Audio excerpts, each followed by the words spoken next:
দেশের গণতন্ত্র প্রতিষ্ঠায় এখনো নানা ষড়যন্ত্র চলছে বলে মন্তব্য করেছেন বিএনপির ভারপ্রাপ্ত চেয়ারম্যান তারেক রহমান।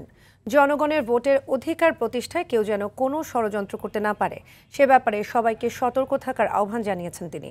পটুয়াখালী জেলা বিএনপির ত্রিবার্ষিক সম্মেলনে প্রধান অতিথির বক্তব্যে তিনি এসব কথা বলেন। তারেক রহমান আরও বলেন, গণতন্ত্রকে মজবুত করতে বড় দল হিসেবে বিএনপি সংস্কার প্রস্তাবনায় সবচেয়ে বেশি ছাড় দিয়েছে। আরও জানাচ্ছেন রুদ্র রফিক।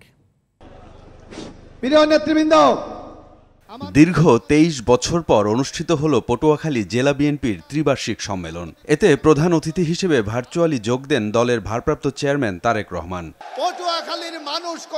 এ সময় তিনি বলেন, দল বড় হওয়ায় জাতির কাছে বিএনপির দায়বদ্ধতাও বেশি। যারা আমাদের সমান নয়, অবশ্যই তাদের মতামতকে আমাদের সম্মান দিতে হবে। বিগত দিনে গণতন্ত্র যখনই হুমকির মুখে পড়েছে তখনই বিএনপি সোচ্চার হয়েছে বলেও জানান তারেক রহমান। দেশের মানুষ যাতে তাদের গণতান্ত্রিক অধিকার চর্চা আবার শুরু করতে পারে তার জন্য আমরা ছাড় দিয়েছি। তারপরেও মানুষ আসুক, দলগুলো আসুক, আমরা একটি নির্বাচনী প্রক্রিয়ার দিকে এগিয়ে যাই।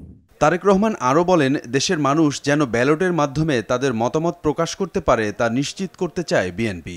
আমাদের বহু নেতাকর্মী প্রাণ দিয়েছে, বহু নেতাকর্মী পঙ্গুত্ব বরণ করেছে, বহু নেতাকর্মী বহু অত্যাচার নির্যাতন সহ্য করেছে জনগণের ভোটের অধিকার প্রতিষ্ঠিত করার জন্য। কাজে এই অধিকার নিয়ে যেন কেউ কোনো ষড়যন্ত্র করতে না পারে এ ব্যাপারে আমাদেরকে সতর্ক থাকতে হবে। মানুষের প্রত্যাশা অনুযায়ী কাজ না করায় আওয়ামী লীগের এই পরিণতি স্মরণ করিয়ে দিয়ে মানুষ বিরক্ত হয় এমন কোনো কাজ না করার জন্য নেতাকর্মীদের আহ্বান জানান তারেক রহমান। যারা সুনাম নষ্ট করে তাদেরকে কোনো রকম প্রশ্রয় দেওয়া যাবে না। রুদ্র রফিক, RTV, ঢাকা।